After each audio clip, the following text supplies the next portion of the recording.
6. Das contribuições e outras importâncias não recolhidas até o vencimento. Artigo 238.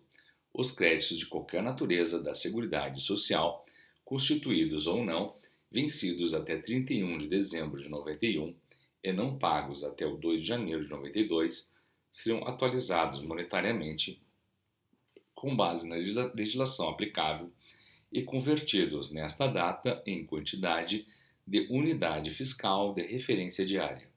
Parágrafo 1º. Os juros de mora, calculados até 2 de janeiro de 92, serão também convertidos em unidade fiscal de referência na mesma data. Parágrafo 2º. Sobre a parcela correspondente à contribuição, convertida em quantidade de unidade fiscal de referência, incidirão juros moratórios, à razão de 1% ao mês calendário, ou fração, a partir de fevereiro de 1992, inclusive além da multa variável pertinente. Parágrafo 3º. Os créditos calculados e expressos em quantidade de unidade fiscal de referência, conforme o disposto nesse artigo, serão convertidos para a moeda corrente, com base no valor da unidade fiscal de referência na data do pagamento. Artigo 239.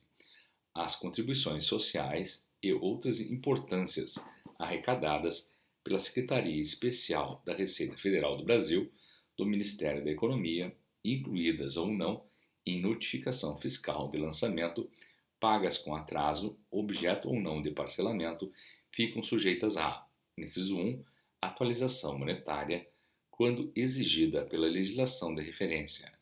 Inciso 2, juros de mora, de caráter irrelevável, incidentes sobre o valor atualizado, equivalentes a: alínea A, 1% no mês do vencimento, alínea B, taxa referencial do Sistema Especial de Liquidação e de Custódia, nos meses intermediários, alínea C, 1% no mês de pagamento.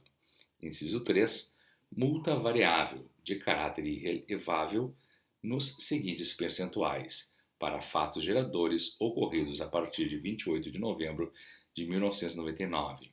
Alínea A, para pagamento após o vencimento de obrigação não incluída em notificação fiscal de lançamento. Inciso 1, 8%, dentro do mês de vencimento da obrigação. Inciso 2, 14%, no mês seguinte. Inciso 3, 20% a partir do segundo mês seguinte, ao do vencimento da obrigação. A linha B, para pagamento de obrigação incluída em notificação fiscal de lançamento.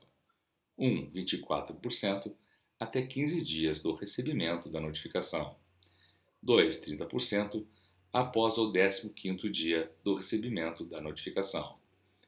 3, 40% após a apresentação de recurso, desde que antecedido de defesa, sendo ambos tempestivos, até 15 dias da ciência da decisão do Conselho de Recursos da Previdência Social. 4, 50% após o 15º dia da ciência da decisão do Conselho de Recursos da Previdência Social, enquanto não inscrita em dívida ativa. A linha C, para pagamento do crédito inscrito em dívida ativa. 1, 60%, quando não tenha sido objeto de parcelamento. 2, 70%, se houve parcelamento. 3, 80%, após o ajuizamento da execução fiscal, mesmo que o devedor ainda não tenha sido citado se o crédito não foi objeto de parcelamento.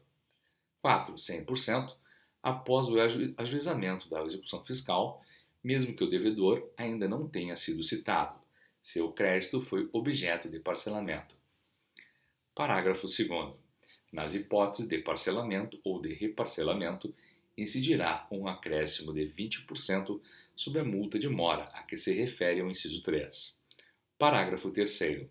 Se houver pagamento antecipado à vista, no todo ou em parte do saldo devedor, o acréscimo previsto no parágrafo anterior não incidirá sobre a multa correspondente à parte do pagamento que se efetuar. Parágrafo 4º. O valor do pagamento parcial antecipado do saldo devedor de parcelamento ou do reparcelamento somente poderá ser utilizado para a quitação de parcelas na ordem inversa do vencimento, sem prejuízo da que for devida no mês de competência em curso, e sobre a qual incidirá sempre o acréscimo a que se refere o parágrafo 2º. Parágrafo 5º.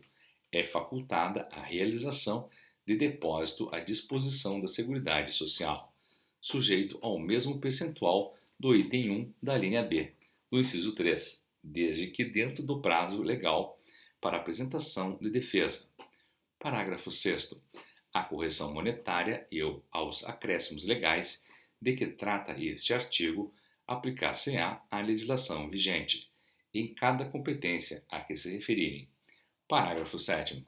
As contribuições de que trata o artigo 204, devidas e não recolhidas até as datas dos respectivos vencimentos, aplicam-se multas e juros moratórios, na forma da legislação pertinente.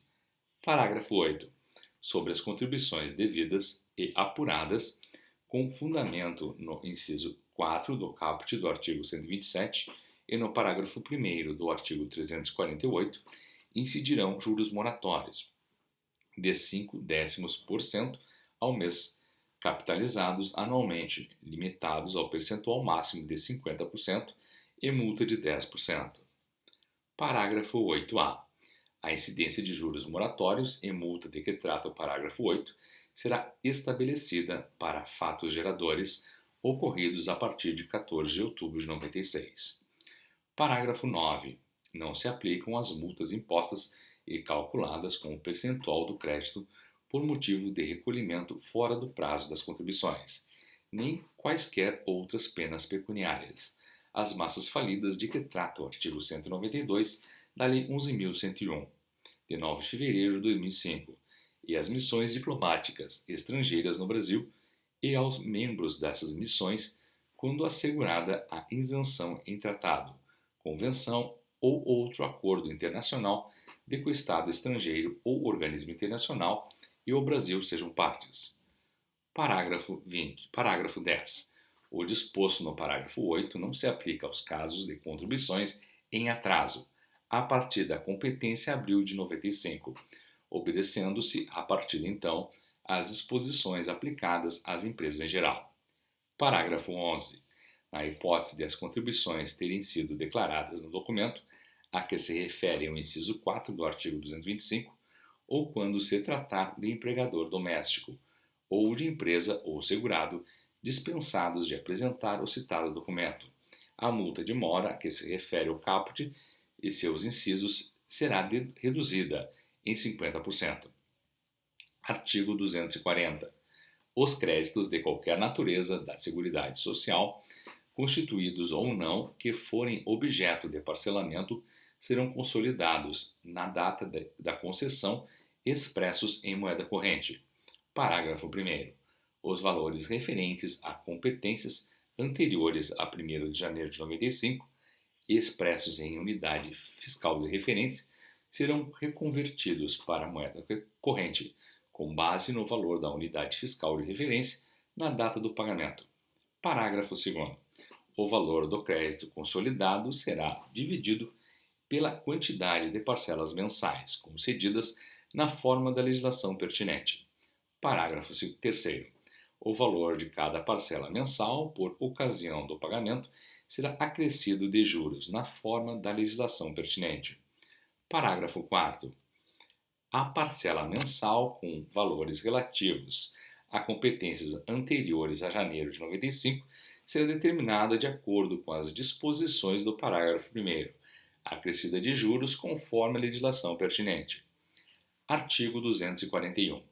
No caso de parcelamento concedido administrativamente até o dia 31 de dezembro de 91, cujo saldo devedor foi expresso em quantidade de unidade fiscal de referência diária a partir de 1º de janeiro de 92, mediante a divisão do débito atualizado monetariamente pelo valor da unidade fiscal de referência diária no dia 1º de janeiro de 92, terá o valor do débito ou da parcela expresso em unidade fiscal de referência, reconvertido para moeda corrente, multiplicando-se a quantidade de unidade fiscal de referência pelo valor desta na data do pagamento.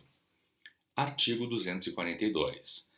Os valores das contribuições incluídos em notificação fiscal de lançamento e os acréscimos legais, observada a legislação de referência, serão expressos em moeda corrente. Parágrafo 1º. Os valores das contribuições incluídos na guia de recolhimento do Fundo de Garantia do Tempo de Serviço e informações da Previdência Social, não recolhidos ou não parcelados, serão inscritos na dívida ativa do Instituto Nacional do Seguro Social, dispensando-se o processo administrativo de natureza contenciosa. Parágrafo 2º. Os juros e a multa serão calculados com base no valor da contribuição.